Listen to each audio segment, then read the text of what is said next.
Hello everyone, ये एक new story है। तो अगर आपको ये पसंद आती है और आप चाहते हैं कि मैं इसके और भी एपिसोड अपलोड करूं, तो इस वीडियो पर 200 लाइक्स करवा देना और 200 लाइक्स कंप्लीट होते ही न्यू एपिसोड्स आ जाएंगे।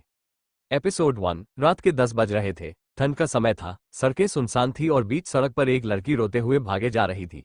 उस लड़की के कपड़े यहाँ वहां से फट रहे थे और यह सबूत था कि उसके साथ कुछ गलत करने की कोशिश की गई थी या उसके साथ गलत हो चुका था।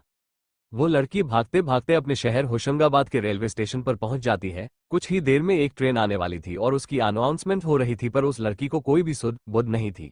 वो रेलवे स्टेशन पर जाकर अंधेरे से कोने में एक बेंच पर बैठ जाती है। वो लड़की बस चुपचाप बहते आंसुओं को रोकने की कोशिश कर रही थी और उसके मन में लड़ाई चल रही थी। वो लड़की चीखते हुए खुद से कहती है, ये क्या किया तूने नव्या? बाबा को किसी को मुंह दिखाने लायक नहीं छोड़ा, तुझे तो मर जाना चाहिए। नव्या रोते हुए अपने कदम ट्रैक की तरफ बढ़ाने लगती है कि तभी उसका मन उसे समझाता है, बाबा तेरा साथ जरूर देंगे, चाहे पहले गुस्सा हो, पर अगर जान दे दी तो बाबा टूट जाएंगे। क्या उनके साथ ये करना सही होगा?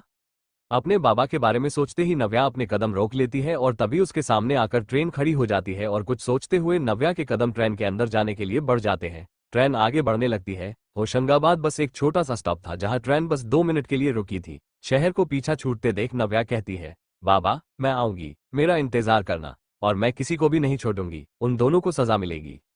वो एक आलीशान से बंगले के आलीशान सा कमरा था, जिसने अंदर हर एक चीज डार्क ब्लैक कलर की थी। पर्दे से लेकर सोफे तक, फर्श से लेकर दीवारें तक सब कुछ काला था और शायद उनसे भी काला कुछ और था। उस इंसान का दिल जो इस वक्त अपने बिस्तर पर बगैर शर्ट के पेट के बल लेटा हुआ था। तभी उस इंसान के बाजू में पड़ा उसका फोन आवाज करता है, जिसके काले कवर के ऊपर करोड़ों का एक छोटा सा हीरा जड़ा हुआ था, और वह आंखें मूंदे ही फोन को उठाकर अपने कान के पास लगाता है।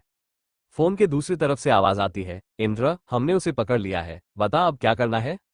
इंद्र जल्दी से बिस्तर पर बैठ जाता है और कहता है, अश्वी मैं आ रहा हूं, ध्यान रहे उसे मेरे अलावा कोई नहीं हाथ लगाएगा। उधर से आवाज आती है, ठीक है, और फोन कट जाता है। इंद्र बिस्तर से उठता है और बिस्तर पर पड़ी काली शर्ट को पहनकर घर से निकल जाता है। ये था इंद्रतन रायजादा, उम्र 28 साल, काली आंखें, 7 फुट लंबी हाइट, गोरा रंग, घुंघराले बाल। उसकी खूबसूरती को देखकर लड़कियां कुछ भी करने को तैयार है, पर वो किसी की तरफ देखता भी नहीं। रायजादा कंपनीज का सोल ओनर एंड एक गुड माफिया, क्योंकि लोग इससे डरते नहीं बल्कि चाहते हैं, और वहीं अपने दुश्मनों के लिए ये किसी मौत से कम नहीं। पूरे मुंबई में और देश के हर बड़ी सिटी में इसकी जड़ें फैली हुई है। देश से बाहर तक इसकी तूती बोलती है। करीब आधे घंटे बाद इंद्र की काली रोल्स रॉयस शहर से दूर बने उसके आलीशान फार्म हाउस पर रुकती है, जो चारों तरफ से खेतों से घिरा हुआ था, और वो अपनी गाड़ी से उतरकर अंदर चला जाता है। वह अंदर जाता है जहां हॉल था, फिर वह सामने बने बार में एक महंगी शराब की बोतल को घुमा देता है। उसके ऐसा करते ही एक दरवाजा खुल जाता है और इंद्र अंदर जाती हुई सीढ़ियों की तरफ बढ़ जाता है, और उसके जाते से ही वो दरवाजा बंद हो जाता है। वो एक कमरा था जहां चारों तरफ अंधेरा था, पर बीचों बीच लाइट पड़ रही थी और एक आदमी जमीन पर पड़ा हुआ था। देखकर लग रहा था कि उसकी बहुत अच्छे से पूजा की गई थी, क्योंकि वो खुद के खून से नहा रहा था। तभी उस कमरे में इंद्र की गुस्से से भरी आवाज गूंजती है, अश्वी मैंने कहा था ना कि इसे मेरे अलावा कोई हाथ नहीं लगाएगा। तभी उस कमरे की सारी लाइट्स ऑन हो जाती है और नजर आता है कि उस कमरे में और भी 3 लोग थे, जिनमें से 2 आदमी थे और एक खूबसूरत हसीन लड़की थी, और वह अपने हाथों की खून से भरी पट्टियां खोलते हुए मंद मंद मुस्कुरा रही थी। इंद्र उस लड़की की तरफ बढ़ता है और कहता है, अश्वी यह मेरा शिकार था। अश्वी मुस्कुराते हुए इंद्र से कहती है, तेरा और मेरा शिकार कब से अलग हो गए? इंद्र पर अश्वी बीच में ही इंद्र की बात काटते हुए कहती है, सही मायनों में इस पर मेरा हक पहला है। साला क्या कह रहा था उस दिन कोर्ट रूम में, ये शैलजा बदचलन है। तभी मैंने ठान लिया था कि इस पर तो पहला हक मेरा है हाथ साफ करने का। इंद्र अपना गुस्सा शांत करता है और उस नीचे पड़े आदमी की तरफ देखता है और उसके पास घुटनों के बल बैठ जाता है। कुछ पल बाद इंद्र अपनी पिस्तौल निकालता है और उसके जरिए वो उस आदमी के सीने पर बने घाव को कुरेदने लगता है, और वह आदमी दर्द से तड़प उठता है। आंखों में अंगार लिए इंद्र गुस्से से उस आदमी से कहता है, राजीव हमने पहले भी बताया था कि अगर बेईमानी की तो उसका अंजाम क्या होगा। हम फिर भी तुम्हें माफ कर देते, पर तुमने वो काम किया जिसके हम सख्त खिलाफ है। राजीव गुस्से से फुफकारते हुए कहता है, माफिया हो तुम, कब तक हाथ साफ रखोगे और मुझ जैसे कितनों को रोकोगे? इंद्र राजीव के दिल के पास बने जख्म को पिस्तौल की दुनाली से दबाते हुए कहता है, जब तक जान है तुम जैसों की जान लेता रहूंगा। अश्वी चिल्लाते हुए कहती है, इंद्र नहीं। पर इंद्र की पिस्तौल से गोली निकल चुकी थी और राजीव के दिल को आर पर कर गई थी। राजीव की मौत हो जाती है। इंद्र खड़ा होकर अश्वी की तरफ पलटता है।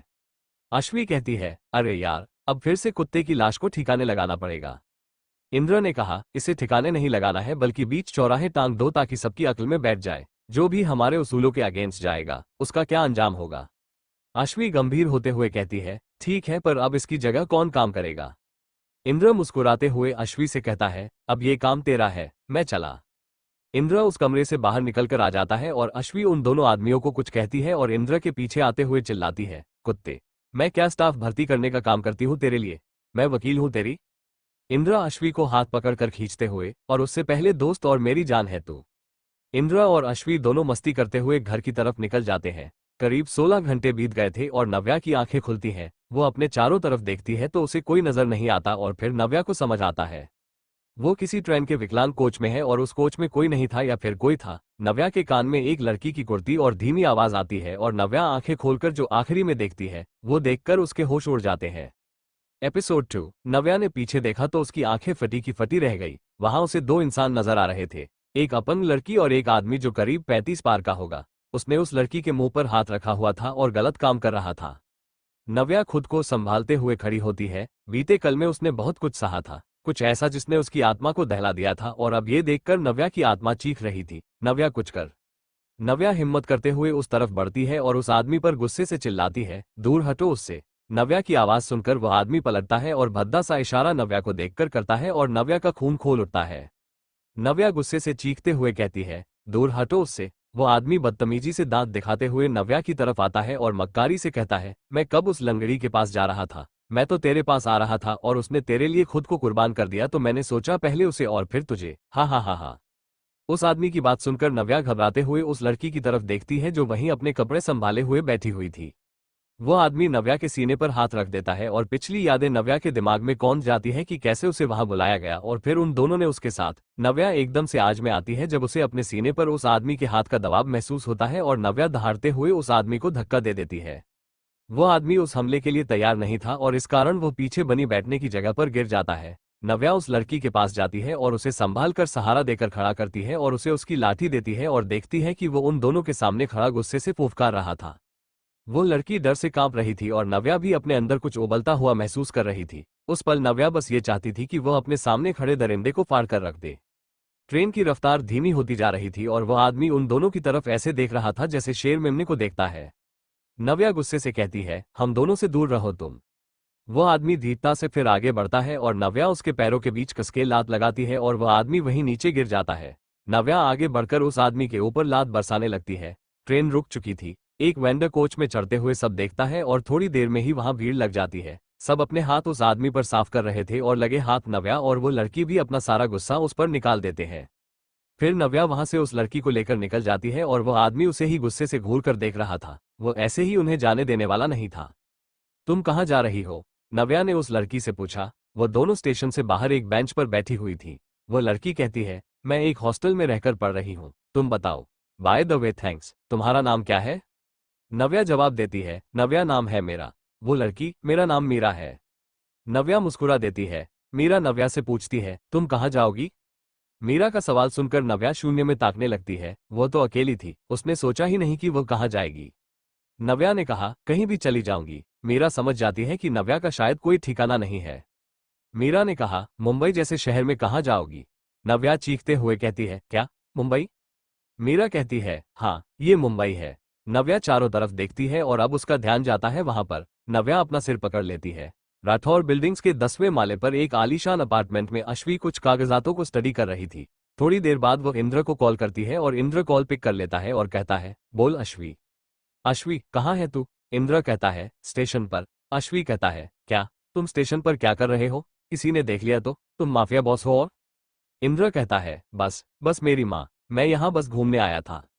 अश्वी कहता है, क्यों जाता है तू वहां? अश्वी की बात पूरी होने से पहले इंद्र कॉल कट कर देता है और उस तरफ देखने लगता है जिस तरफ वह दोनों लड़कियां गई थी। उस आदमी की मस्त कुटाई करने के बाद कुछ सोचते हुए इंद्र के चेहरे पर मुस्कान आ जाती है और फिर जैसे उसे कुछ याद आता है और इंद्र के चेहरे पर गुस्से के भाव आते हैं और वो चुपचाप वहां से निकल जाता है। क्या कह रही हो तुम? ऐसे कैसे किसी को रख ले? पता नहीं कैसे लड़की है, कौन है? ये हॉस्टल इज्जतदार लोगों की बेटियों के लिए है और तुम भी उससे दूर रहो। मीरा, दुनिया देखी है मैंने, घर से भागी लगती है, कोई डॉक्यूमेंट नहीं है उसके पास। मीरा के हॉस्टल की वार्डन उस पर चिल्लाते हुए कह रही थी। मीरा अपने साथ नव्या को ले आई थी, पर उसकी हॉस्टल की वार्डन ने बस एक नज़र नव्या को देखा और फैसला सुना दिया कि वो उसे यहाँ नहीं रखेगी और साथ में उसके कैरेक्टर असैसिनेशन भी कर दिया। कमरे के बाहर खड़ी नव्या आंखों में आंसू लिए सब सुन रही थी। इन्हीं सब से भागी थी वो और फिर वही सब। नव्या अपने आंसू पोंछ लेती है। प्लीज मैम, थोड़े दिन तो रहने दीजिए। वह कहाँ जाएगी? मीरा ने गिड़गिड़ाते हुए वार्डन से कहा, पर वार्डन ने उसकी एक नहीं सुनी। आखिर में मीरा बोली, ठीक है, मैं भी आपका ये हॉस्टल छोड़कर जा रही हूँ। फिर साहब को दीजिए जवाब आपकी मैं क्यों गई। वार्डन ने मीरा की बात सुनकर घबराते हुए कहा, रुको मीरा, मुझे वो लड़की सही नहीं लगी तो समझ लेना। मीरा मुस्कुराते हुए वार्डन को थैंक यू कहती है और कमरे से बाहर आकर देखती है और फिर उसके चेहरे पर उदासी छा जाती है। मीरा गुस्से से अपनी सहारा देने वाली लाठी एक तरफ फेंकती है और अंदर चली जाती है और अगले पल ही किसी के चीखने की आवाज वहां गूंज जाती है। एपिसोड 3। नव्या मुंबई की सड़कों पर चले जा रही थी। ना मंजिल का पता और ना रास्ता मालूम। उसका पेट भूख के कारण दर्द कर रहा था।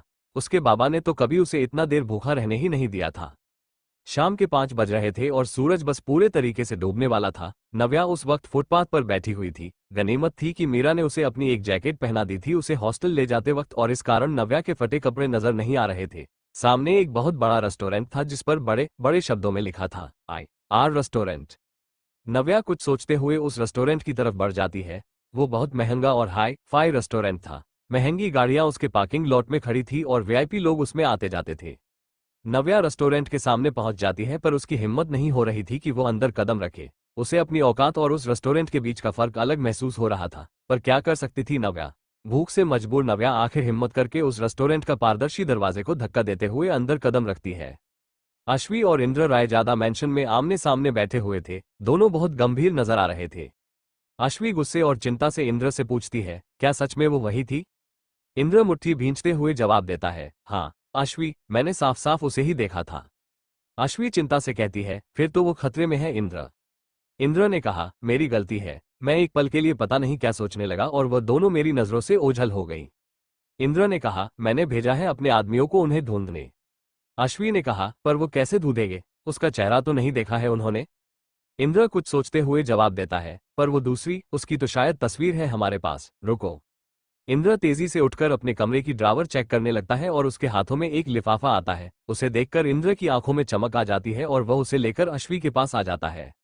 अश्वी उस लिफाफे को लेकर उसमें से कुछ तस्वीर निकालती है और पहली तस्वीर को देखकर हंसते हुए कहती है, ये तो गया। फिर वो दूसरी तस्वीर निकालती है और उसकी आंखों से लावा बहने लगता है। पीछे से इंद्र उसके कंधे पर हाथ रखकर शांत करते हुए कहता है, बहुत जल्द ये हमें मिलेगा अश्वी। अश्वी शांत होकर तीसरी तस्वीर देखती है, जो कि एक लड़की थी। इंद्र कहता है, यही है वह। अश्वी उलझन से इंद्र को देखते हुए कहती है, पर इंद्र, ये तो डिसेबल है, ये कैसे? इंद्र बार स्टैंड पर अपनी जूस की गिलास भरते हुए कहता है, ढोंग, वो अपंग नहीं है। अश्वी दांत पीसते हुए कहती है, साली, इस तरीके से तो यह आसानी से किसी को भी फांस सकती है। फिर अश्वी इंद्र की तरफ देखती है और कहती है, बच्चों की तरह जूस ही पी तू, और अश्वी खुद के लिए वाइन ग्लास में डालती है। इंद्र चिढ़कर कहता है, घर मेरा, कमरा मेरा, पर बार स्टैंड तेरा। ज्यादा बोलेगी तो हटा दूंगा। फिर कौन संभालेगा तुझे जब तू पीकर टल्ली हो जाएगी तब? अश्वी चिढ़ते हुए कहती है, मम्मी से कह दूंगी मैं तेरी शिकायत। इंद्र उसकी नकल करते हुए कहता है, मम्मी से कह दूंगी मैं तेरी शिकायत। अभी मुझे बच्चा कह रही थी बच्ची। बात बात पर मम्मी मम्मी करती है, और ध्यान रख वो मेरी मम्मी है तेरी नहीं। अश्वी दांत दिखाते हुए, अच्छा ज्यादा खुशफहमी में मत रह, अभी फोन लगा और पूछ कि पहले कौन है उनका फेवरेट। इंद्र घमंड से कहता है, मैं ही हूं। अश्वी हल्के नशे में कहती है, नहीं, फोन लगा, मैं ही हूं रेट। अश्वी इंद्र से उसका मोबाइल छीनने लगती है और इंद्र कहता है, मान गया मेरी माँ, अब तू सो जा, मुझ पर रहम कर। इंद्र अश्वी को अपने बिस्तर पर सुला देता है और अपने कमरे से बाहर निकल जाता है। इंद्र हॉल में जाकर किसी को उस लड़की के फोटोज भेजता है और फिर सोफे पर टेंशन में बैठ जाता है। बार बार उसकी आंखों के सामने उसी का मासूम चेहरा घूम रहा था। इंद्र ने पहले भी कई लड़कियों को बचाया था, वो तो काम ही यही करता था, पर जो उसे अभी उस लड़की के लिए महसूस हो रहा था, वो इंद्र को खुद समझ नहीं आ रहा था।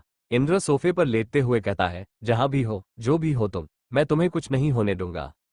काम हो गया है, कहते हुए नव्या किचन के पीछे बने बर्तन साफ करने वाले कमरे से बाहर निकलती है।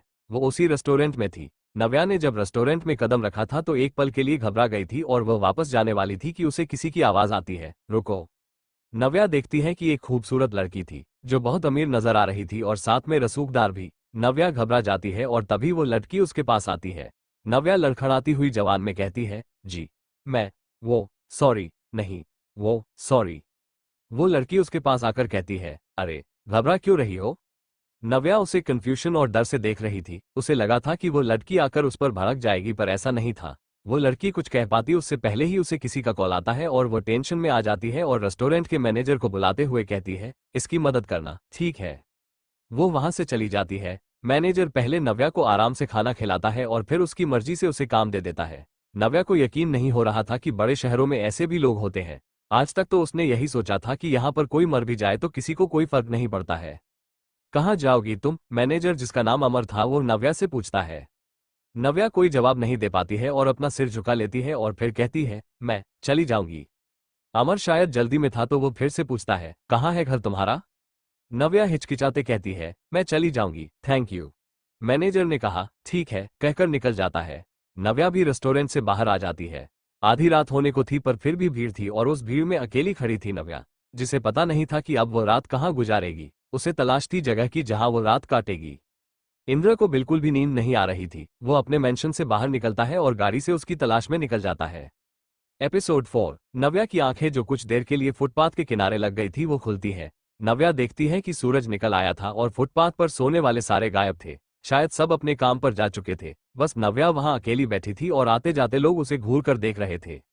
नव्या उठकर वहां से इधर उधर घूमने लगती है। तभी नव्या की नजर न्यूज़पेपर पर जाती है। एक साइकिल खड़ी थी और उस पर पेपर्स का ढेर था और तभी नव्या की नजर मेन पेज पर लिखी खबर पर जाता है और नव्या का दिल धक से रह जाता है। बड़े शब्दों में लिखा था, शिंदे हॉस्टल, जो कि एक प्राइवेट हॉस्टल है, उसकी वार्डन की हत्या हो गई है। और नीचे वार्डन की फोटो लगी हुई थी। नव्या को याद था ये चेहरा। जब मीरा उसे लेकर गई थी तो यही तो वार्डन थी जो नव्या को रखने से मना कर रही थी। नव्या ये खबर पढ़कर हैरान थी और साथ में उसे मीरा की भी फिक्र हो रही थी। चाहे मीरा उसे एक दिन पहले ही मिली थी पर उसने नव्या की मदद करने की कोशिश की थी। रायजादा मेंशन में नजारा ही अलग था। इंद्र किसी राजा की तरह सोफे पर बैठा हुआ था और उसके सामने उस एरिया का इंस्पेक्टर रेयांश ठाकुर बैठा था और उसके साथ 2 हवलदार थे जो उसके पीछे खड़े थे। रेयांश अपनी ईमानदारी के लिए जाना जाता था और पिछले कुछ समय से उसकी नजर इंद्र पर थी। रेयांश कहता है, इंद्र, आप राजीव। रेयांश अपनी बात पूरी कर पाता इससे पहले ही इंद्र उसको बीच में टोकता है और कहता है, मेरा नाम इंद्रतन रायजादा है। रेयांश नापसंदगी से इंद्र की तरफ देखता है और फिर कहता है, सो मिस्टर इंद्रतन रायजादा, आप राजीव अवस्थी को जानते थे?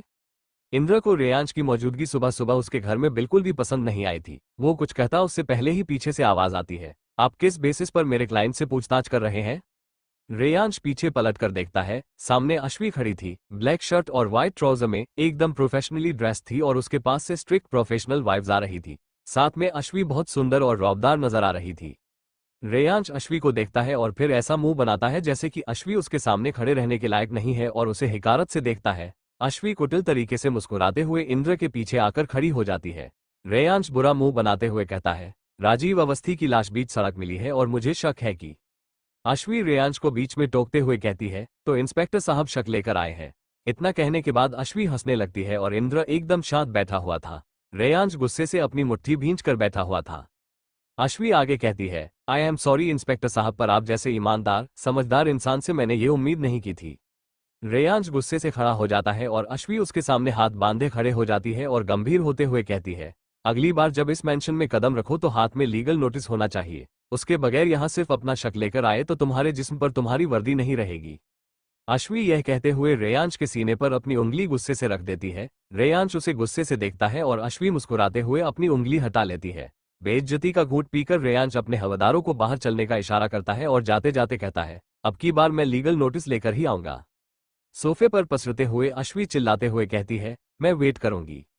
रेयांश गुस्से से दांत किटकिटाते हुए अश्वी को देखता है और चला जाता है। रेयांश के जाते से ही इंद्र राहत की सांस लेता है और अश्वी से कहता है, तू उसको हमेशा छेड़ती रहती है, सुधरेगी नहीं तू। अश्वी दांत दिखाते हुए हंस देती है। इंद्र और अश्वी बैठकर नाश्ता कर ही रहे होते हैं कि तभी इंद्र का फोन बजता है और अश्वी उसे उठा लेती है। उस तरफ की बात सुनकर अश्वी सीरियस हो जाती है और चेयर से उठते हुए इंद्र से कहती है, तुम्हारे फेवरंगा का फोन था। कल से वो लोग हॉस्टल पर नजर रखे हुए हैं और अभी उन्हें वहां पर एक लड़की नजर आई है। शायद यह वही हो, हमें चलना होगा। इंद्र खाना बीच में ही छोड़कर हाथ जोड़कर उठ जाता है और तेजी से अश्वी के संग पार्किंग एरिया में जाकर अपनी रोल्स रॉयस को स्टार्ट करता है। वह देखता है कि सामने अश्वी हाथ बांधे खड़ी थी। इंद्र खींचते हुए कहता है, अब तुझे क्या हुआ, जल्दी से गाड़ी में आकर बैठ। अश्वी ने कहा, गधे, हम किसी पार्टी में नहीं जा रहे हैं, इस गाड़ी से नहीं दूसरी वाली से चलते हैं। इंद्र अश्वी का मतलब समझ जाता है और तुरंत गाड़ी से निकलकर अपनी सिंपल सस्ती 18 लाख की स्कॉर्पियो को स्टार्ट कर लेता है और दोनों रफ्तार से निकल जाते हैं। आधे घंटे बाद उनकी स्कॉर्पियो मुंबई के तारागंज, जो कि भीड़ भाड़ वाला इलाका था और कई सारे गैरकानूनी काम यहाँ होते हैं, वहां पहुंच चुकी थी। अपना चेहरा मास्क से कवर करके इंद्र और अश्वी गाड़ी में बैठे हुए थे और उन्हीं के सामने थोड़ी दूर पर थी वो हॉस्टल जहां पिछली रात नव्या मीरा के साथ आई थी। सुबह से ही यह हॉस्टल न्यूज में चल रही थी क्योंकि यहाँ की वार्डन का मर्डर हो गया था और इस कारण इस हॉस्टल को खाली करा दिया गया था। दरवाजे पर सामने 2 पुलिस वाले पहरा दे रहे थे। अश्वी इधर उधर देखते हुए इंद्र से पूछती है, दरवाजे पर पुलिस से तो वो लड़की अंदर कैसे गई? इंद्र ने कहा, पता नहीं। अश्वी गुस्से से कहती है, आज तो मुझे उससे मिलना है और देखना है कि कैसे एक लड़की दूसरी लड़कियों की इज्जत के साथ खेल सकती है। इंद्र अपने कान पर हाथ रखता है और ब्लूटूथ स्पीकर से रंगा से कहता है, कैसे अंदर जाएंगे हम, बिल्डिंग के बाहर तो पुलिस है। रंगा जवाब देता है, सिर्फ यहाँ पर 2 पुलिस वाले हैं। इंद्र फिर से पूछता है, उन लोगों का कोई आदमी? रंगा जवाब देता है, हमें अब तक उनका कोई भी आदमी नजर नहीं आया है, शायद वो लोग यहाँ पर नहीं है। इंद्र सोचने लगता है कि वो अकेले इस बिल्डिंग में क्या कर रही है, क्योंकि उसे तो पता है कि वो इंद्र के निशाने पर है लंबे समय से। इंद्र उलझन में था। तभी उन दोनों को बिल्डिंग की दूसरी मंजिल पर खिड़की से एक लड़की की झलक मिलती है और अश्वी कहती है, अब मुझसे वेट नहीं हो रहा है, कब तक यहीं पर बैठकर देखते रहेंगे? अश्वी इंद्र के कानों से स्पीकर निकालकर रंगा से बातें करती है और रंगा उसे बताता है कि उसने अभी चेक किया है कि बिल्डिंग के पीछे दीवार की हाइट कम है और शायद लड़की वहीं से अंदर गई है। अश्वी रंगा से कुछ कहती है और तभी वह पीछे देखती है कोई 2 व्यक्ति किसी बात पर झगड़ रहे थे और उन्हें झगड़ता देख वह दोनों पुलिस वाले उस तरफ चले जाते हैं। अश्वी यह बातें इंद्र को बताती है और गाड़ी से उतरते हुए कहती है, लेट्स गो। इंद्र और अश्वी दोनों अपने चेहरे को कवर करके बिल्डिंग के सामने चले जाते हैं। वो दोनों वहां पर पहुंचते हैं और उन्हें रंगा भी वहां पर खड़ा मिल जाता है। तीनों चुपचाप खुद को छिपाते हुए बिल्डिंग के अंदर दाखिल हो जाते हैं। वह दोनों पुलिस वाले उन आदमियों का झगड़ा सुलझाने में बिजी थे। तीनों ही जल्दी दूसरी मंजिल पर पहुंचते हैं और देखते हैं कि सामने का दरवाजा खुला हुआ था। अश्वी और इंद्र एक दूसरे की तरफ देखते हैं और अपनी पिस्टल निकाल लेते हैं और कमरे की तरफ बढ़ जाते हैं। सामने बिस्तर पर एक लड़की बैठकर रो रही थी। उसी के सामने दूसरी लड़की उसके हाथ पकड़कर बैठी थी, जैसे कि वो उसे समझा रही हो। इंद्र और अश्वी दोनों उन दोनों का चेहरा देखते हैं और वह दोनों कुछ सोच पाते उससे पहले ही बिस्तर पर बैठकर जो लड़की रो रही थी वो सामने बैठी लड़की को धक्का दे देती है और इंद्र की तरफ अपनी पिस्तौल से फायर कर देती है। अश्वी एक तरफ इंद्र को धक्का देती है। इंद्र और अश्वी की नजर दूसरी लड़की पर जाती है। ये तो वही थी जिसकी कल रात अश्वी ने रेस्टोरेंट में हेल्प की थी और उस लंगड़ी लड़की के साथ इंद्र ने स्टेशन पर देखा था। अश्वी और इंद्र कुछ सोच पाते उससे पहले ही उस कमरे में करीब 10-15 लोग आ जाते हैं। सबके हाथ में पिस्टल थी और वह लड़की जो कि नव्या थी वो डर जाती है। इंद्र और अश्वी फंस चुके थे फादर के जाल में। बिस्तर पर जो लड़की बैठी थी वो मीरा थी और वह दूसरा फायर कर देती है अश्वी की तरफ। इंद्र अश्वी को कवर करने के लिए आगे बढ़ता है और चारों तरफ से गोलियां उनकी तरफ चलने लगती हैं और इंद्र के सीने को भेद देती हैं। सामने खड़ी मीरा मुस्कुरा रही थी। नव्या मीरा को दोनों पैरों पर खड़े देखकर हैरान थी और अश्वी के हाथ से उसकी पिस्तौल छूटकर नीचे गिर जाती है और वह खून से लथपथ नीचे गिरते इंद्र को देखती है, जिसमें शायद जान बची ही नहीं थी। एपिसोड 5। अश्वी इंद्र का नाम लेते हुए इंद्र को गिरने से पहले थाम लेती है। मीरा शान से बिस्तर पर बैठ जाती है और राक्षसी की तरह जोर जोर से हंसने लगती है। नव्या सदमे में चली गई थी और उसे तो यकीन ही नहीं हो रहा था मीरा पर। बीते दिनों में पहली इंसान थी मीरा जिसने नव्या को अपनापन महसूस करवाया था, पर वह सब तो एक धोखा था। नव्या एक कोने में बैठी हुई थी और सामने उसके इंद्र खून से लथपथ अश्वी की गोद में था। अश्वी की आंखें एकदम सूनी हो गई थी और उसके होंठ थर थर कांप रहे थे। अश्वी पलटकर एक बार नव्या की तरफ देखती है। अश्वी के देखने के अंदाज से नव्या घबरा जाती है, पर उसे महसूस हो रहा था कि अश्वी उसे कुछ नहीं होने देगी। मीरा पागलों की तरह हंसते हुए कहती है, हा हा हा हा, ये है माफिया, ये जो इतनी आसानी से मेरे हाथों ने पट गया। राजीव को जैसे मारकर बीच सड़क पर लटकाया। मैं तो डर गई थी। हा हा हा, साला इसके चक्कर में मैंने उस वार्डन को टपकाया और अपना सारा धंधा यहां से समेटा। अश्वी नव्या की तरफ इशारा करती है पास आने का। नव्या डरते हुए उसके पास आती है। अश्वी इंद्र का सिर नव्या की गोद में दे देती है संभालने के लिए। नव्या कांपते हाथों से इंद्र को थाम लेती है। अश्वी बेजान इंद्र की तरफ देखती है और उसकी एक आंख से आंसू टपक पड़ता है। वो खड़ी होती है और पलटकर मीरा की तरफ भूखी शेरनी की तरह देखती है।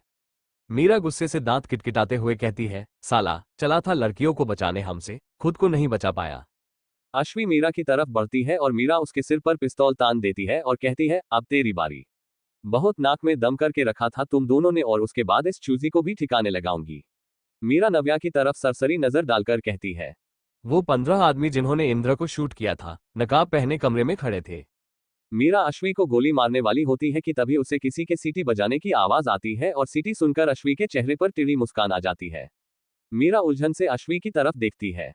नव्या की गोद में इंद्र का सिर था और वो बस उसे ही देखे जा रही थी और तभी अचानक से इंद्र अपनी दोनों आंखें खोल देता है और उसकी नजर नव्या की नजरों से टकराती है। नव्या एकदम से घबरा जाती है और इंद्र उसे देखकर विंक करता है और फिर सीटी बजाते हुए उसकी गोद से उठ जाता है। नव्या उसे घूरकर ऐसे देख रही थी जैसे कोई भूत देख लिया हो। अश्वी के पीछे खड़े इंद्र को देखकर मीरा दहशत में आ जाती है। अभी तक उसे सब आसान लग रहा था और बस अपनी जीत नजर आ रही थी। मीरा अपने कांपते हाथों से पिस्तौल इंद्र की तरफ करती है और कहती है, तुम जिंदा कैसे हो गए? इंद्र सीटी बजाना बंद करता है और मुस्कुराते हुए कहता है, 2 मिनट। नव्या की तरफ मुड़ता है, जो बस इंद्र को घूरे जा रही थी और उसके तरफ अपना हाथ बढ़ा देता है। नव्या इंद्र की तरफ देखती है तो कभी उसके हाथ की तरफ और फिर हिचकिचाते हुए उसके हाथ पर अपना हाथ रख देती है और इंद्र नव्या को सहारा देकर खड़ा कर देता है। मीरा चीखते हुए उन आदमियों से कहती है, भून दो इन सबको, ऐसे खड़े होकर मेरा मुंह क्यों देख रहे हो? पर कोई भी अपनी जगह से नहीं हिलता है। अश्वी बोर्डम से कहती है, कितना बोरिंग है सब। सामने पड़े बिस्तर पर बैठ जाती है। इंद्र नव्या को अपने पीछे करते हुए आगे आता है और अपनी शर्ट पर लगे खून को उंगली से लेकर मुंह पर रखता है और चखते हुए कहता है, my fav tomato sauce, Kissan Pichkoo, very tasty. Meera उलझन से इंद्र की तरफ देखती है तो कभी अश्वी की तरफ, फिर वापस से अपने आदमियों की तरफ देखती है और कहती है, तुम इन दोनों से डर रहे हो? गोली मारो इन तीनों को, फादर खुश होंगे। इंद्र मीरा की तरफ आगे बढ़ते हुए कहता है, सॉरी, मैं फादर को खुश नहीं देख सकता। मीरा गुस्से से दांत पीसते हुए कहती है, क्या मतलब? इंद्र मीरा के बहुत करीब आ जाता है और अश्वी को इशारा करता है। अश्वी उठकर नव्या के पास जाती है और अचानक से उसकी आंखों को अपना हाथ रखकर बंद कर देती है। इंद्र मीरा से कहता है, ये तुम्हारे नहीं, मेरे आदमी है। मीरा की आंखें शॉक से फटी रह जाती है। वो अपनी पिस्तौल में जितनी गोलियां बची थी सब इंद्र के सीने में उतार देती है। इंद्र मुस्कुराते हुए अदा के साथ मीरा से कहता है, बुलेट प्रूफ बेब, वो गाना नहीं सुना? Run bulletproof run, yeah you got a run. गाते गाते इंद्र पागलों की तरह आगे कहता है, run Meera run, you got a run, I am BTS fan baby. Meera समझ ही नहीं पाती और इंद्र अपनी पिस्तौल जिसमें साइलेंसर लगा हुआ था मीरा के सिर पर रखता है और उसे गोली मार देता है। मीरा पीछे के पीछे बिस्तर पर गिर जाती है। अश्वी नव्या की आंखों से हाथ हटा देती है और नव्या की नजर मीरा पर जाती है जिसका बेजान शरीर बिस्तर पर पड़ा हुआ था और उसके सिर से खून बह रहा था।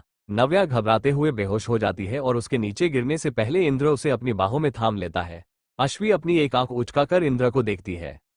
नव्या की आंखें खुलती है तो वह देखती है कि वह नर्म से बिस्तर पर लेटी हुई थी। नव्या को सब सपना लगता है और फिर उसकी आंखों के सामने दिन में जो हुआ वो तैर जाता है और वह बिस्तर से नीचे उतरकर बाहर की तरफ भागती है। नव्या दरवाजा खोलने वाली थी कि उसे गोली चलने की आवाज आती है और नव्या जहां खड़ी थी वहीं उसके कदम जम जाते हैं।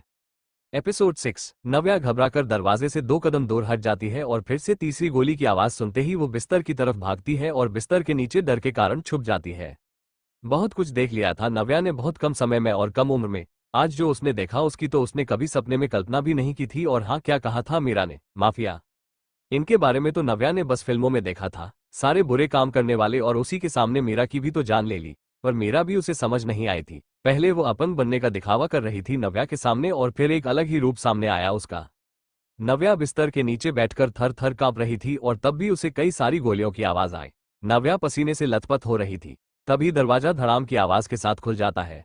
नव्या को 2 कदम नजर आते हैं जो पहले बाथरूम की तरफ जाते हैं और फिर बिस्तर के पास आकर रुक जाते हैं। फिर एक आवाज आती है, सुनो, तुम बिस्तर के नीचे हो ना, बाहर आओ। यह आवाज नव्या पहचान जाती है, अश्वी की आवाज थी। उसकी हिम्मत नहीं होती बाहर आने की। अश्वी इस बार घुटनों के बल बैठकर बिस्तर के नीचे देखती है और उसे नव्या नजर आती है, जो कांप रही थी और पसीने से नहा रही थी। अश्वी को लगता है शायद नव्या की तबीयत खराब हो रही है। वो वहीं से आवाज लगाती है, इंद्र। इंद्र का नाम सुनते से ही नव्या कहती है, नहीं, उन्हें नहीं बुलाओ आप, मैं आ रही हूं।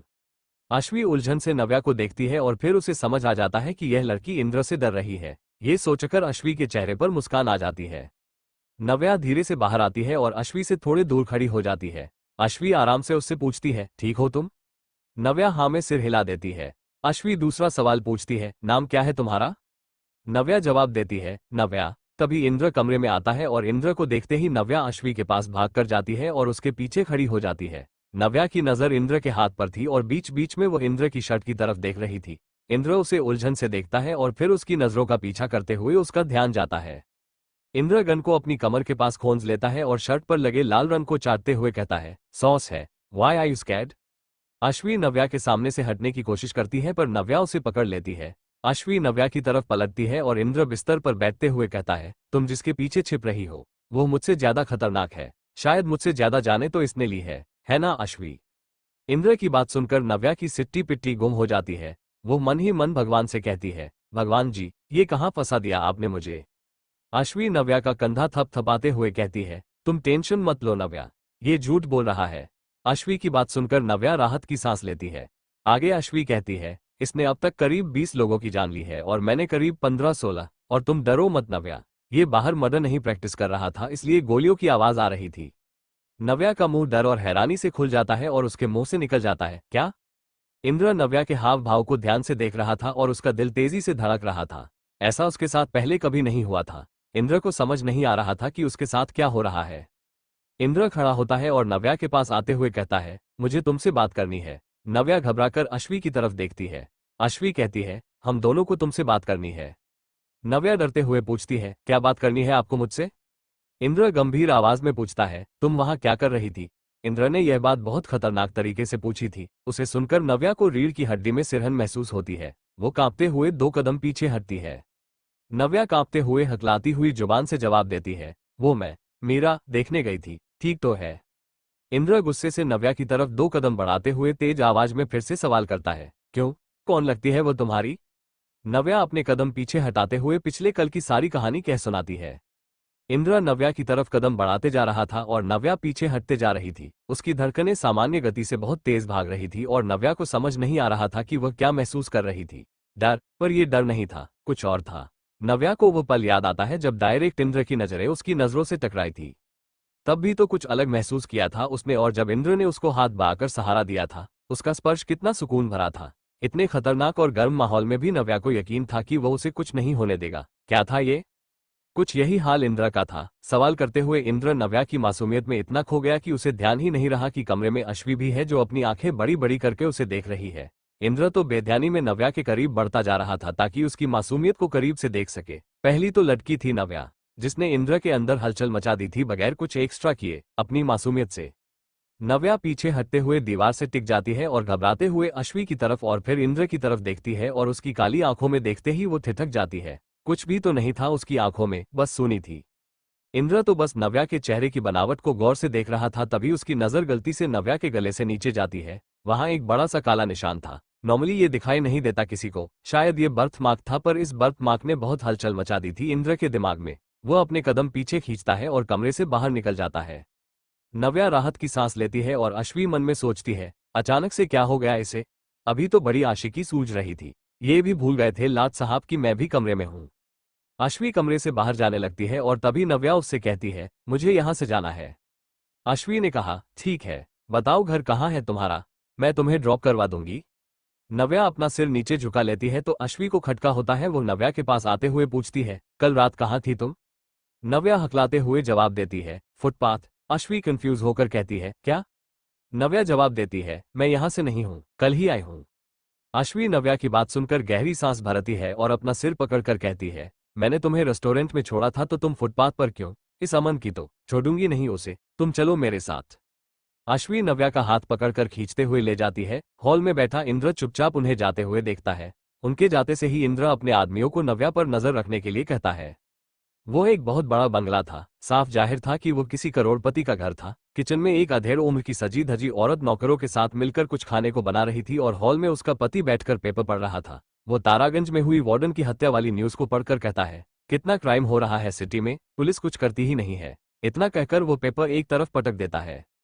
तभी सीढ़ियों से उतरकर एक लड़का नीचे आता है जो दिखने में बहुत हैंडसम था और साथ में वो रौबदार भी नजर आ रहा था। वह नीचे आकर उस आदमी से कहता है, हाय डैड, और सोफे पर बैठ जाता है। वहीं से आवाज लगाता है, मॉम, भूख लगी है, कितनी देर लगेगी? आपसे एक काम भी नहीं होता है ढंग से। तभी वो औरत तेजी से हाथ में एक ट्रे लेकर वहां आती है और उस लड़के के सामने रख देती है और कहती है, दर्श बेटा, लो आ गया खाना, खा लो। वो लड़का दर्श जवाब देता है, I am already late because of you, मेरा मन नहीं है खाने का अब। इतना कहकर वो लड़का अपने पिता को बाय कहकर घर से बाहर निकल जाता है। वो आदमी गुस्से में दांत पीसते हुए उस औरत से कहता है, तारा तुम कभी नहीं सुधरोगी, तुम्हारी वजह से मेरा बड़ा बेटा भूखा गया है। कपूर खानदान की बहू बने तुम्हें इतना लंबा समय हो गया पर तुम हमारे तौर तरीके नहीं अपना पाई। Chill dad. आवाज सुनकर तारा देखती है कि उसका छोटा बेटा हर्ष वहां पर खड़ा था। वो आदमी चिल्लाते हुए कहता है, कहाँ थे साहबजादे, रात को घर नहीं आए? इतने वर्षों से मैंने मेहनत कर अपना नाम बनाया है मलय कपूर, और तुम उसे बर्बाद करने पर तुले हो। हर्ष कहता है, don't overreact dad, because of yours these so called lectures I didn't came back last night because I was drunk, so I went to my friend's place. इतना कहकर हर्ष सीढ़ियों से अपने कमरे में चला जाता है। उसको जाते देख मलय कपूर तारा को गुस्से से देखते हुए कहते हैं, यही सिखाया है तुमने इसे। तारा वहां से उठकर वापस किचन में जाने लगती है तो मलय कहते हैं, शाम को पार्टी है, तुम तैयार रहना और अपने बेटे को तैयार रखना। इतना कहकर मलय वहां से चले जाते हैं और तारा भी अपने काम में लग जाती है। ये थी कपूर फैमिली, जिनका मुंबई में बहुत बड़ा नाम था। ये लोग दिल खोलकर दान करते थे गरीबों को और मुसीबत के समय हमेशा खड़े रहते थे उनके लिए। अश्वी रेस्टोरेंट पहुंचती है नव्या को लेकर और मैनेजर अमर को ढूंढने लगती है। वो उसे नहीं दिखता है तो वो चिल्लाकर वेटरों से पूछती है कि वो कहाँ है। अश्वी और कुछ कहती है उससे पहले नव्या उसे खींचकर एक कोने में ले जाती है और कहती है, उन्होंने मुझसे पूछा था कि मैं कहाँ जाऊंगी, बार बार मैं ही नहीं उन्होंने बताया था और कहा कि मैं चली जाऊंगी, उनकी कोई गलती नहीं है। अश्वी गुस्से से नव्या की तरफ देखती है और कहती है, तुम खुद को बहुत स्मार्ट समझती हो क्या? इतने बड़े शहर में आए हो तुम, पता नहीं कहाँ से और मदद मिल रही है, फिर भी अपने मन की कर रही हो। तुम्हें पता है क्या होता है यहाँ? लड़कियां बेच दी जाती है, पता भी नहीं चलता। अश्वी की बात सुनकर नव्या डर जाती है और कुछ भी नहीं कहती है। तभी वहां पर अमर आता है। अश्वी उसे गुस्से से देखती है और खुद को शांत करते हुए कहती है, अमर, इस लड़की को बेसमेंट में सबके साथ रहने की जगह दो, यह अकेली है यहाँ, और इसे काम भी दो। नव्या हैरानी से अश्वी को देख रही थी। उसे बुरा लगा था अश्वी ने उसे डांटा, पर वह शुक्रगुजार थी अश्वी की, क्योंकि उसे खुद नहीं पता था कि आगे क्या करना है। नव्या अमर के साथ चली जाती है और अश्वी रेस्टोरेंट से बाहर निकलती है तो उसकी नजर वहां पर खड़ी काली गाड़ी पर जाती है और अश्वी उसे इग्नोर कर निकल जाती है। रात हो चुकी थी। रायजादा मैंशन में जश्न चल रहा था। रायजादा कंपनीज के सक्सेसफुली 10 साल पूरे मुंबई में लगातार टॉप में रहने की खुशी में अश्वी और इंद्र साथ में खड़े थे। इंद्र की आंखों को किसी खास का इंतजार था। अश्वी सीरियस होकर उसके बाजू में खड़ी थी और उससे पूछती है, तूने नव्या पर नजर क्यों रखवाई है? इंद्र एक्सप्रेसलेस वे में जवाब देता है, मुझे उस पर शक है। अश्वी कंफ्यूज होकर उससे पूछती है, कैसा शक? इंद्र जवाब देता है, यही कि वो फादर से रिलेटेड है। कुछ भी हो सकता है, हम चांस नहीं ले सकते। अश्वी ने कहा, पर मुझे तो वो बहुत मासूम लगती है। इंद्र हंसते हुए जवाब देता है, डोंट जज a book by its cover.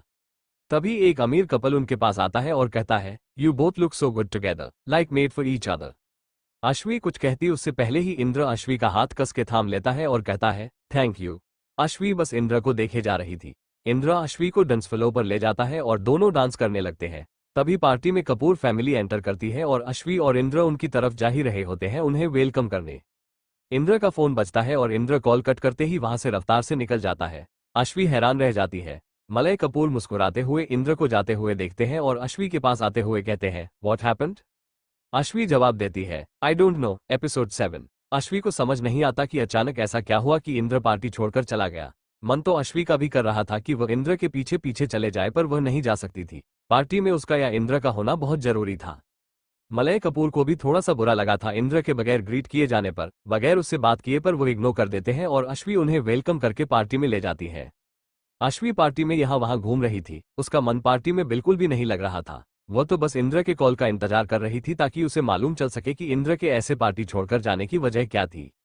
अश्वी को वो खास इंसान नजर आता है जिसका इंतजार इंद्र को भी था। वो इंद्र की माँ थी, यामिनी रायजादा। वह दिखने में इतनी खूबसूरत थी कि कोई भी उन्हें देखकर कह सकता था कि इंद्र को खूबसूरती उनसे ही मिली थी। वो एक वीमेन एनजीओ चलाती है और महिलाओं के हित में काम करती है। मलय कपूर की बीवी तारा कपूर भी उनका साथ देती है एनजीओ के काम में। यामिनी आकर अश्वी से इंद्र के बारे में पूछती है तो अश्वी उनसे कह देती है कि इंद्र किसी बहुत जरूरी काम से गया है।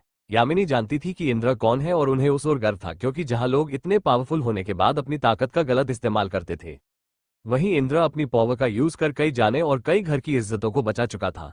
उसका मेन टारगेट और जानी दुश्मन थे वह लोग को लड़कियों को बेचते थे और उन्हें गलत काम करने पर मजबूर करते थे। इंद्र की रोल्स रॉयस उसकी उसी रेस्टोरेंट के सामने रुकती है जिसमें नव्या के रहने की और काम की व्यवस्था की गई थी। इंद्र तेजी से उतरकर अंदर जाता है। अंदर जाकर वो रेस्टोरेंट के किचन में जाता है और वहां से एक सीक्रेट डोर से वो बेसमेंट में जाता है। नीचे बेसमेंट में सारी व्यवस्थाएं थी रहने की, खाने की। इंद्र जिन लोगों को बचाता था, अगर उनके पास रहने की जगह नहीं हो तो वो खुद उन्हें सहारा देता था। ऐसे उसके कई रेस्टोरेंट, ऑफिस और फैक्ट्रीज थी जहां उसने कई परिवारों और अनाथों को सहारा दिया था।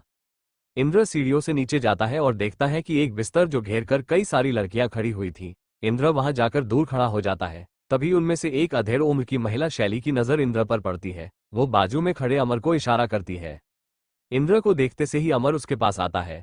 इंद्र बहुत गुस्से में था और उसके आसपास से बहुत डार्क वाइब्स आ रही थी। एक बारगी अमर उसे देखकर सहम जाता है, फिर वो खुद को संभालते हुए उसके बाजू में जाकर खड़ा हो जाता है। इंद्र अपनी गहरी काली आंखों को बिस्तर पर गड़ाते हुए पूछता है, क्या हुआ था? अमर रट्टू तोते की तरह बोलने लगता है, सर, नव्या कचरा फेंकने के लिए रेस्टोरेंट के बाहर वाले ट्रैश कैन के पास गई थी कि तभी अचानक से कहीं से गोलियां चलने लगी। नव्या अगर वक्त पर उस कैन के पीछे नहीं छुपी होती तो उसकी जान चली जाती। गोलियों की आवाज सुनकर मैं बाहर आया तो देखा एक बाइक पर 2 लोग सवार थे, जिन्होंने काले कपड़े पहने हुए थे और चेहरा बिल्कुल कवा था। वो नव्या को टारगेट कर रहे थे। I am fully sure sir they came to kill Navya. Indra अभी भी बिस्तर की तरफ देख रहा था। नव्या बीच में बैठी थी और बाकी की लड़कियों ने उसे घेरा हुआ था, इस कारण वो इंद्र को नजर नहीं आ रही थी। इंद्र अमर से कहता है, I want to talk to her, ask others to do their own work and leave her alone for few minutes, bring her to my office, I am waiting there. Amar जवाब देता है, शो सर। इंद्र वापस सीढ़ियों से kitchen में जाता है और वहीं से एक दूसरे सीक्रेट डोर से अपने ऑफिस में चला जाता है, जो उसके घर के कमरे की तरह एकदम ब्लैक था। कुछ पल बाद इंद्र को रिंग सुनाई देती है। इंद्र देखता है कि एक कोने में पड़ा सैटेलाइट फोन बीप कर रहा था और अमर की आवाज आ रही थी, I am here sir. Indra उस फोन को उठाता है और जवाब देता है, send her in Amar and go and do your work. कहते हुए इंद्र दरवाजे के पास जाता है और अपने वॉइस कमांड से दरवाजा ओपन करता है। फिर इंद्र उस फोन को एक तरफ फेंक देता है और वहां लगे बिस्तर पर जाकर बैठ जाता है। कुछ पल में नव्या उसके सामने थी।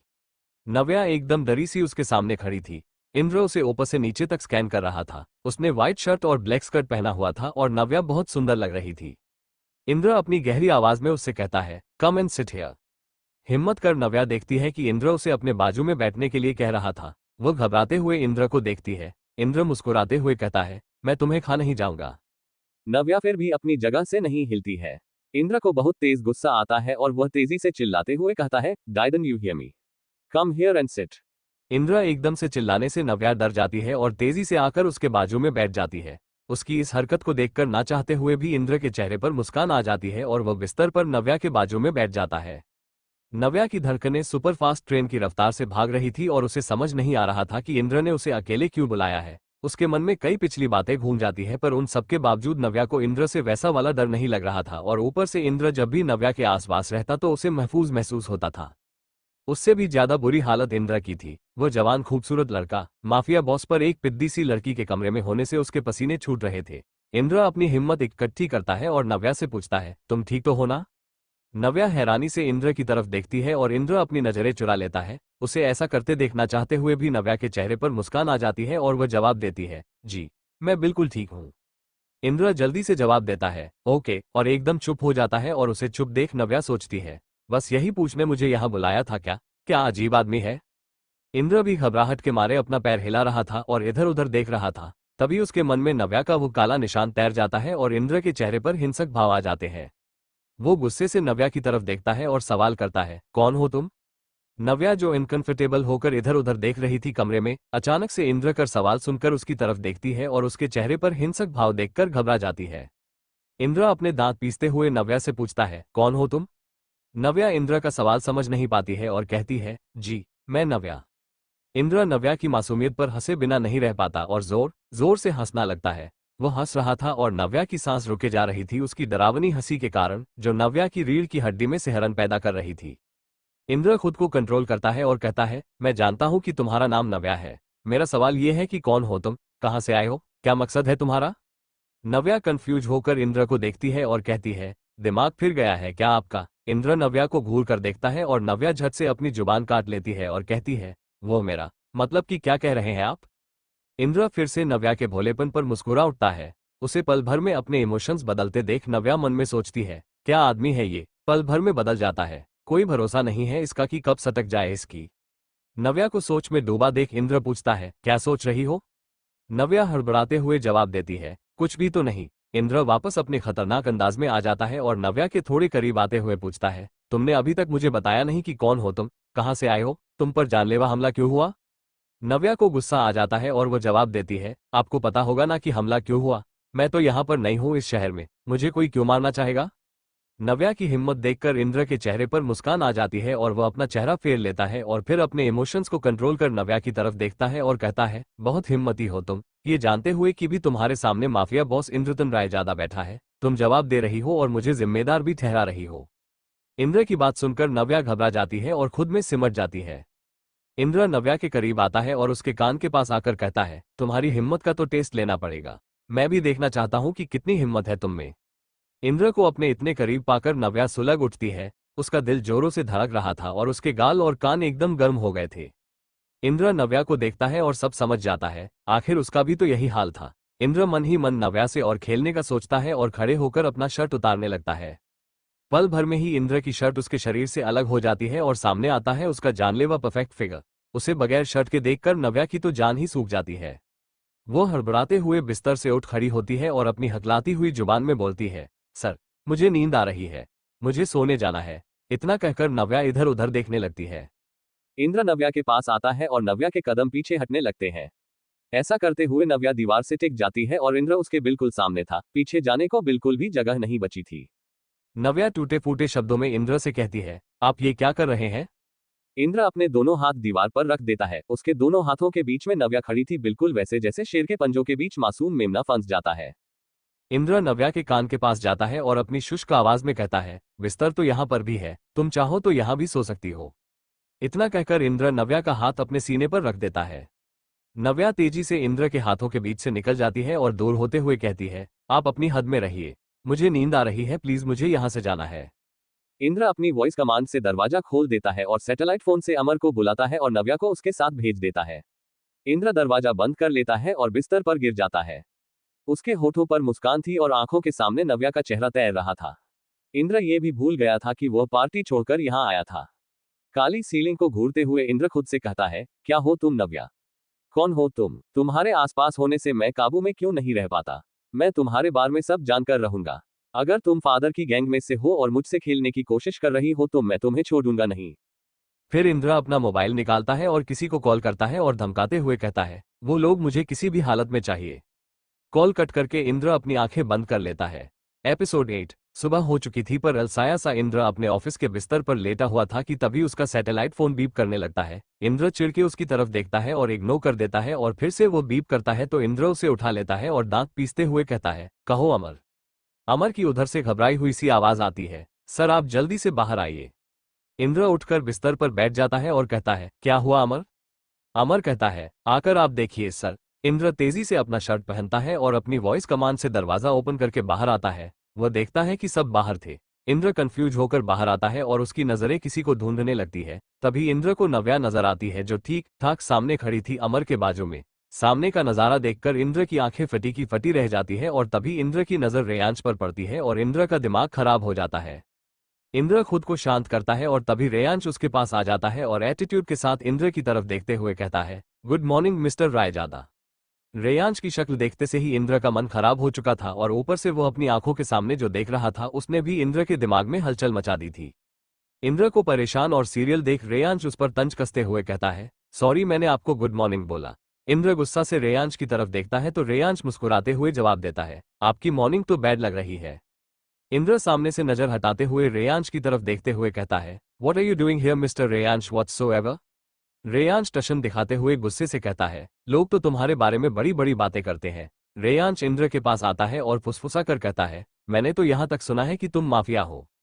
इंद्र गुस्से से रेयांश को देखता है। रेयांश गंभीर होकर कहता है, मुझे यहां से किसी ने कॉल किया था, इसलिए आया हूं। इंद्र तनते हुए कहता है, मेरे यहां से तो आपको किसी ने भी फोन नहीं किया है, जिसने भी आपको बुलाया है आप उसके पास जाइए।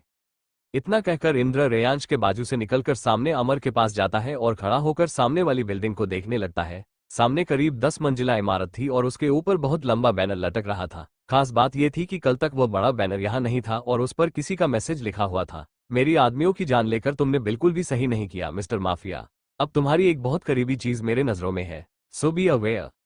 अमर भी समझ चुका था कि यह मैसेज इंद्र के लिए था और इंद्र भी समझ गया था कि यह मैसेज उसी के लिए था। इंद्र वहां से थोड़ी दूर जाता है और अश्वी को कॉल करता है। पहली बार में तो अश्वी कॉल कट कर देती है।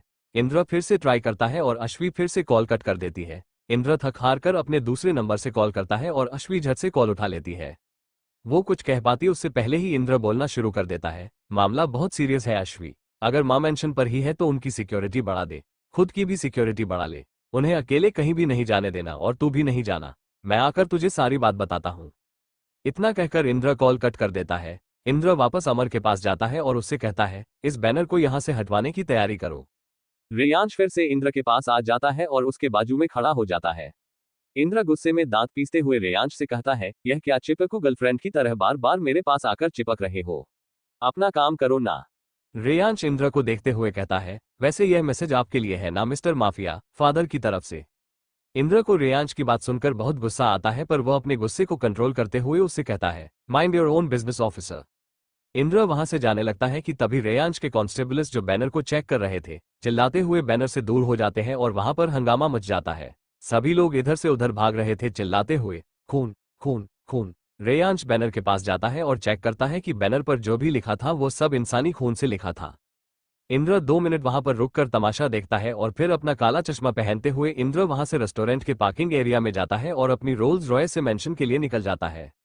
इंद्र रायजादा मेंशन पहुंचता है और गाड़ी पार्किंग में लगाकर अंदर जाता है। उसकी मां और अश्वी हॉल में बैठी हुई थी और उन दोनों में बहस चल रही थी किसी बात पर। इंद्र को देखकर अश्वी मुंह बनाते हुए उठकर वहां से चली जाती है।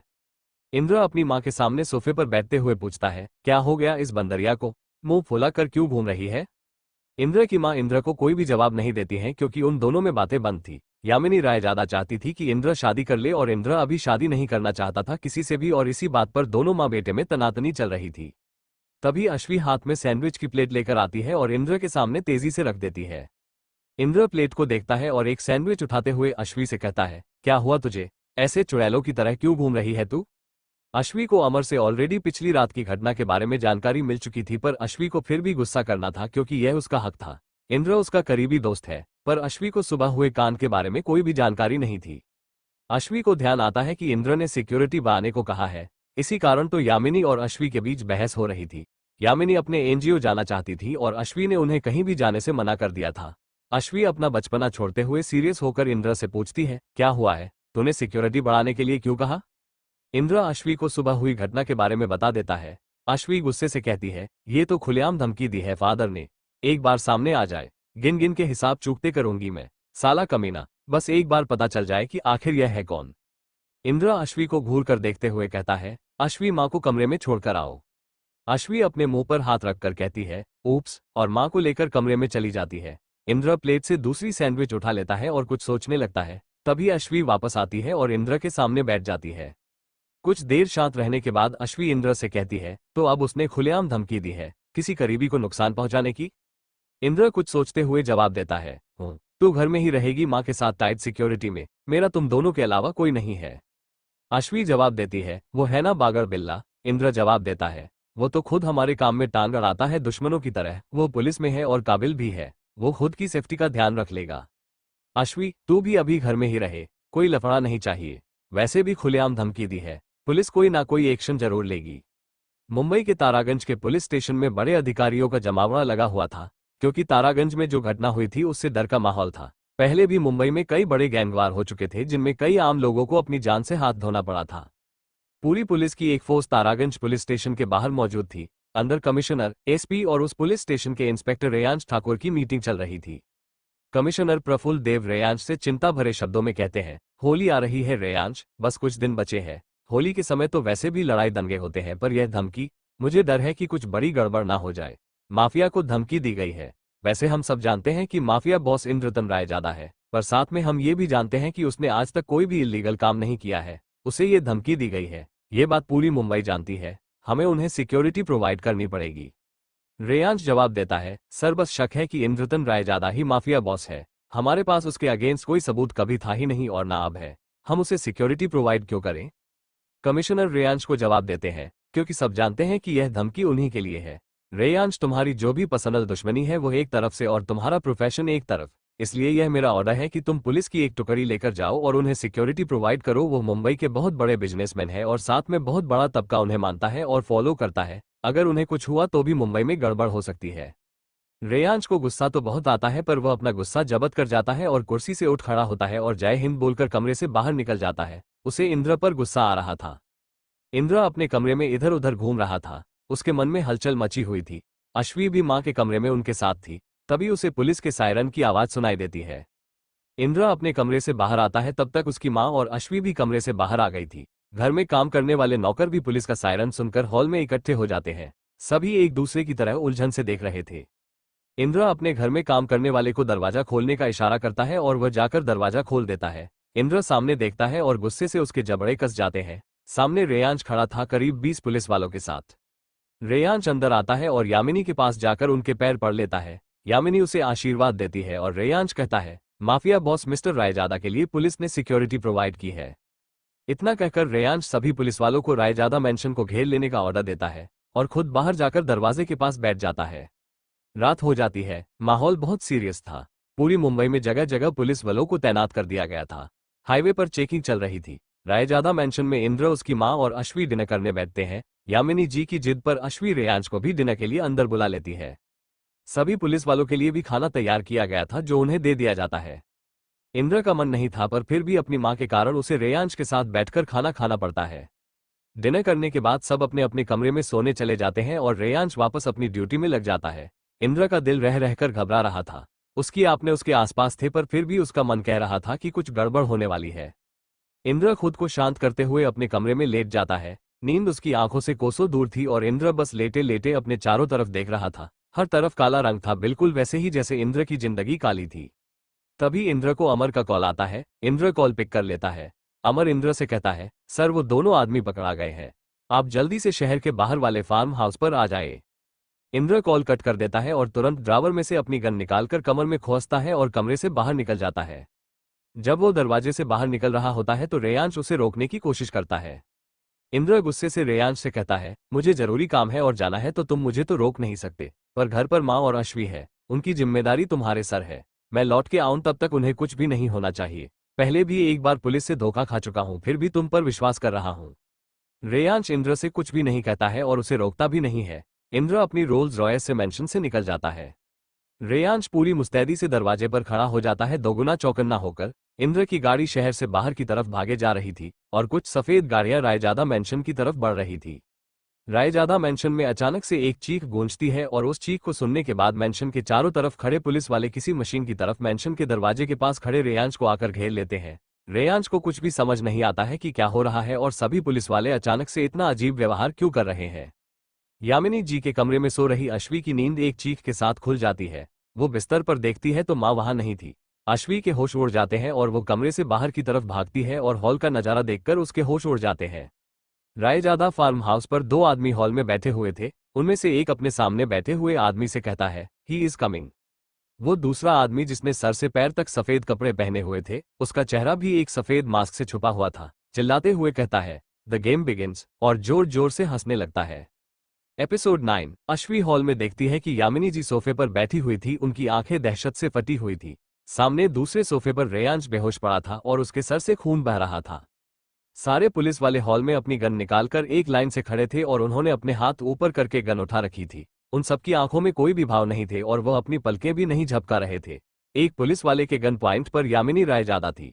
अश्वी सहमे हुए सब देख रही थी। उसे खुद के लिए डर नहीं लग रहा था, वह यामिनी रायजादा के लिए डर रही थी, क्योंकि वो इससे पहले भी कुछ ऐसा भयानक देख चुकी थी जिससे उनके मस्तिष्क पर बहुत गहरा प्रभाव पड़ा था और बहुत मुश्किल के बाद बैठी हुई थी। उनकी आंखों के सामने वो बरसों पुराना सीन दोहराया जा रहा था जिसे वह भुला देना चाहती थी, जो एक वक्त तक उनकी बुरी यादों और दुखों की वजह था। ये जुड़ा था उस हादसे से जो इंद्र के माफिया होने की वजह था, और यह बात साफ इशारा करती थी कि यह फादर जो भी है बहुत करीब से जानता है रायजादा परिवार को। अश्वी पुलिस वालों की तरफ हैरानी से देख रही थी। ये कानून के रक्षक भक्षक कैसे बन गए? इतनी बड़ी तादाद में तो पुलिस वाले रिश्वतखोर और गद्दार नहीं हो सकते। ये 20 पुलिस वाले हैं और सबके सब कानून के खिलाफ काम कर रहे हैं। ये कैसे हो सकता है? अश्वी का दिमाग फटे जा रहा था। उसे इंद्र की फिक्र हो रही थी। तभी फिर से एक अजीब सी आवाज आती है और एक पुलिस वाला अश्वी की तरफ बढ़ता है और उसकी जान लेने के लिए उसके माथे पर अपनी गन रख देता है। अश्वी डर के मारे अपनी आंखें बंद कर लेती है। इंद्र की गाड़ी उसके फार्म हाउस के बाहर रुकती है। चारों तरफ अंधेरा घुप्पा था और मर्दाना शांति छाई हुई थी। ठंड की वजह से चारों तरफ हल्की सी धुंध फैली हुई थी। इंद्र को ऐसा महसूस हो रहा था कि कुछ तो गड़बड़ है। उसके फार्म हाउस के बाहर खड़े रहने वाले गार्ड भी वहां पर नहीं थे। वो देखता है कि मेंशन का दरवाजा खुला हुआ था और इंद्र अंदर ना जाकर वहीं से अमर को कॉल करता है। एक रिंग जाते ही अमर कॉल पिक कर लेता है और इंद्र उससे पूछता है, तुम कहाँ हो अमर? अमर की कोई भी आवाज नहीं आती है। इंद्र को गुस्सा आता है और वह फिर से पूछता है पर कोई जवाब नहीं मिलता तो इंद्र को कुछ गड़बड़ नजर आती है और वो चीखते हुए पूछता है, वेयर आर यू अमर? तभी चारों तरफ एक बहुत तेज आवाज गूंजती है, अमर यहाँ है मिस्टर रायजादा। इंद्र को समझ में आता है कि यह आवाज किसी स्पीकर से निकल रही थी। तभी इंद्र की नजर सामने छत पर जाती है और वह देखता है कि छत पर कोई खड़ा था सफेद कपड़ों में, उसने चेहरे को एक सफेद मास्क से छुपाया हुआ था। इंद्र उस आदमी को पहचान जाता है, ये फादर था, एक बहुत बड़ा और गंदा अपराधी, लड़कियों को किडनैप करता है और उन्हें प्रोस्टिट्यूशन करने के लिए मजबूर करता है, जो इसकी बात नहीं मानते हुए अपनी जान से हाथ धो देती उन लड़कियों के अन्न का सौदा करता। कई परिवार उजाड़े थे, कई जाने ली थी और ना जाने और कितने गुनाह किए थे। इंद्र की आंखों के सामने एक दृश्य तैर जाता है। एक कमरे में सोफे पर एक पुलिस वाला अपनी आंखें बंद करके लेटा हुआ था, उसके सर से खून बह रहा था। उस पुलिस वाले के सामने एक औरत बैठी थी जिसकी नजर उस पुलिस वाले के ऊपर टिकी हुई थी, उसके लब कांप रहे थे और आंखों से आंसू बह रहे थे। देखने से लग रहा था कि वह जिंदा इंसान ना होकर कोई मूर्ति हो जिसमें नाम मात्र की भी हलचल नहीं हो रही थी। उसके पीछे एक कमरा नजर आ रहा था जिसका दरवाजा खुला हुआ था और उस दरवाजे की आड़ से दो नन्ही आंखें सब देख रहे थी। तभी किसी की आवाज गूंज जाती है, मैंने तुम्हारे आदमी को पहले ही समझाया था कि मेरे धंधे में टांग ना अड़ाए, पर वो नहीं माना। मजबूरी वश मुझे इसकी जान लेनी पड़ी। उस बच्चे की नजर उस आदमी पर जाती है, वो खिड़की के पास खड़ा था और उसके हाथ में एक महंगी अजीब सी सिगार थी जिसके आखिर में एक ड्रैगन बना हुआ था, और उस आदमी ने पूरे सफेद कपड़े पहने हुए थे और साथ में एक सफेद मास्क अपने चेहरे पर लगाया हुआ था। वो आदमी उस औरत के पास आता है और कहता है, यामिनी, तुम्हारे पास एक मौका है, चलो मेरे साथ, रानी बनाकर रखूंगा तुम्हें।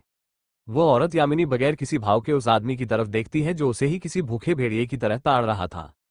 वो अपनी जगह से खड़ी होती है और दहाड़ते हुए उस आदमी के सीने में लात मार देती है। वह आदमी लड़खड़ाते हुए पीछे कांच की मेज पर गिर जाता है और उसकी पीठ में कांच चुभ जाता है।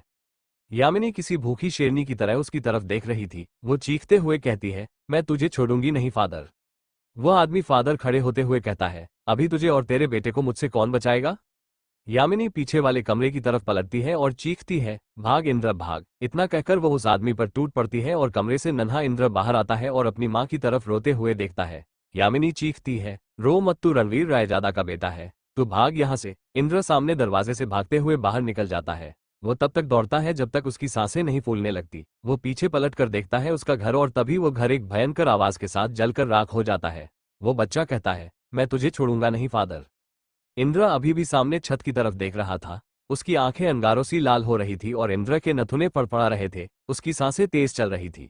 उसके सामने था फादर, जिसकी जान इंद्र लेना चाहता था, जो इंद्र की बर्बादी की वजह था। नहीं, वो ना जाने कितने परिवारों की बर्बादी की वजह था, और जिंदा रहा तो आगे भी किसी ना किसी को बर्बाद करता रहेगा।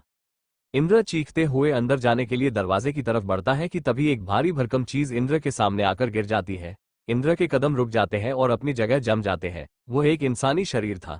इंद्र नीचे झुकता है और अपना कांपता हुआ हाथ आगे की तरफ बढ़ाता है ताकि उस इंसान का चेहरा देख सके। एपिसोड 10। इंद्र नीचे झुकता है और अपना हाथ बढ़ाता है जो कांप रहा था।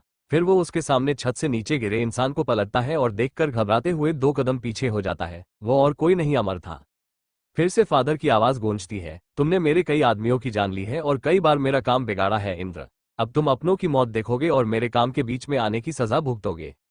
इंद्र सामने पड़े खून से लथपथ अमर को देखे जा रहा था। अमर का शरीर बिल्कुल शांत पड़ चुका था, उसकी आंखें खुली हुई थी और सर फट चुका था। उसके शरीर को देखकर लग रहा था कि उसे बहुत तड़पाया गया है। इंद्र अमर की ऐसी हालत देखकर अपनी आंखें मींच लेता है। अमर उसका अपना था।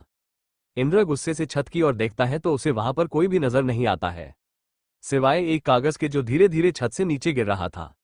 एक हवा का झोंका आता है और उस कागज को हवा में उड़ा ले जाता है। इंद्र उस कागज के पीछे भागता है और उस कागज को पकड़ लेता है। इंद्र उस कागज को खोलकर देखता है जिस पर लिखा था, तुम यहाँ हो और असली खेल तो रायजादा मैंशन में चल रहा है। इंद्र को सदमा लगता है। घर पर तो माँ है और अश्वी, रेयांश है, पर फिर भी इंद्र को डर लग रहा था।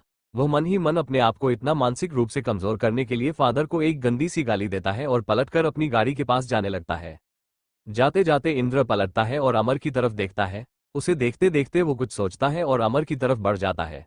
अमर के पास जाकर इंद्र उसे अपनी गोद में उठा लेता है और ले जाकर अपनी गाड़ी की पिछली सीट पर लेटा देता है। ड्राइविंग सीट पर आकर वो गाड़ी को तेजी से रायजादा मैंशन के लिए भगा देता है। बार बार इंद्र अपनी आंसुओं से भरी लाल आंखों के साथ अमर की तरफ देख रहा था। ठीक इसी वक्त एक सफेद गाड़ी आए आर रेस्टोरेंट के बाहर रुकती है और कुछ पल बाद उस गाड़ी के पीछे और भी कई सारी गाड़ियां खड़ी हो जाती हैं। उन गाड़ियों में से बहुत सारे लोग निकालते हैं जिन्होंने एक जैसे सफेद कपड़े पहने हुए थे और रेस्टोरेंट के अंदर प्रवेश कर जाते हैं।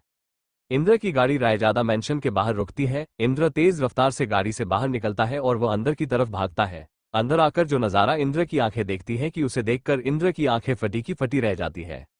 आगे चारों तरफ उन 20 पुलिस वालों की लाश पड़ी थी जिन्हें इंद्र और उसकी फैमिली की सिक्योरिटी के लिए भेजा गया था। देखने से लग रहा था कि उन सभी ने खुद की जान ली थी, खुद के सर पर गोली मारकर। हॉल के बीचों बीच इंद्र की मम्मी यामिनी कुर्सी पर बेहोश पड़ी हुई थी। हॉल की सीढ़ियां जो ऊपर के कमरे की तरफ जाती थी, उसके नीचे अश्वी खुद को समेटे हुए कांपते हुए बैठी हुई थी। यामिनी के सामने ही रेयांश कुर्सी पर पड़ा हुआ था और उसके पेट पर गोली लगी थी और वहां से खून बहते हुए फर्श पर फैला हुआ था। इंद्र तीनों की हालत देखकर डर जाता है। उसके अंदर डर जाग जाता है कि कहीं वो रेयांश, अश्वी और यामिनी जी को खो ना दे। इंद्र अपने भारी कदमों को उठाते हुए उनकी तरफ बढ़ता है। यामिनी जी की कुर्सी के पास जाकर वो उन्हें आवाज देता है, माँ, उठो माँ। इंद्र की आवाज सुनने के बाद भी यामिनी जी अपनी आंखें नहीं खोलती है।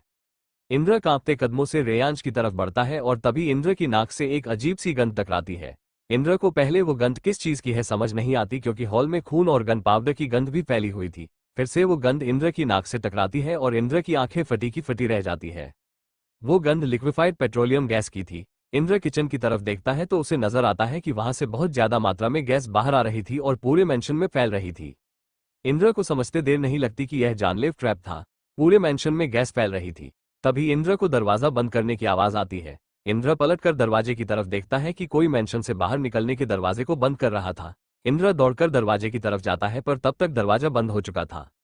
ये फादर का डेथ ट्रैप था इंद्र और उसके परिवार के लिए। इंद्र पागलों की तरह अपनी मां की तरफ दौड़ता है और अश्वी को चिल्लाता है, जो बेसुध सी अभी भी कोने में बैठी हुई थी। अश्वी इंद्र की आवाज सुनने के बाद भी कुछ रिएक्ट नहीं करती है। इंद्र की आवाज सुनकर रेयांश की आंख खुल जाती है और वह दर्द भरी आह के साथ सोफे से नीचे गिर जाता है। इंद्र की नजर जब रेयांश पर पड़ती है तो उसे थोड़ा सा सुकून मिलता है और मन में एक आशा की किरण जागती है और वह रेयांश को चिल्लाता है, रेयांश, उठो, घर में गैस फैल रही है। रेयांश इंद्र की तरफ देखता है जो इधर उधर दौड़ रहा था और उसकी नाक से भी वो गंध टकराती है और रेयांश को सब समझ आ जाता है। और तभी रेयांश की नजर भी यामिनी जी पर पड़ती है और वो डर से चीखता है, माँ, उठो, माँ। पेट में गोली लगे होने के बावजूद रेयांश खड़े होने की कोशिश करता है, पर नहीं हो पाता। रेयांश घिसटते हुए यामिनी जी के पास आता है और उन्हें होश में लाने की कोशिश करने लगता है। इंद्र मेंशन से निकलने के लिए जगह ढूंढ रहा था और तभी इंद्र को सीढ़ियों के पास एक खिड़की नजर आती है जिसपे मजबूत कांच लगा हुआ था। वो कांच जो ट्रांसपेरेंट दीवारों को बनाने के लिए यूज होता है। इंद्र उस खिड़की के पास जाता है और उसे तोड़ने की कोशिश करने लगता है, पर नहीं तोड़ पाता। पर इंद्र हिम्मत नहीं हारता है। तभी इंद्र को किचन से खिड़की खुलने की आवाज आती है और इंद्र की धड़कनें तेज भागने लगती हैं और वो और जोर से कोशिश करने लगता है। तभी बूम करके कानफाड़ू आवाज आती है और रायजादा मेंशन में एक ब्लास्ट होता है और मेंशन एक तरफ से ढह जाता है। चारों तरफ आग लगी हुई ही और धुआं फैला हुआ था। काली रात में भी ऐसा महसूस हो रहा था कि उजाला हो।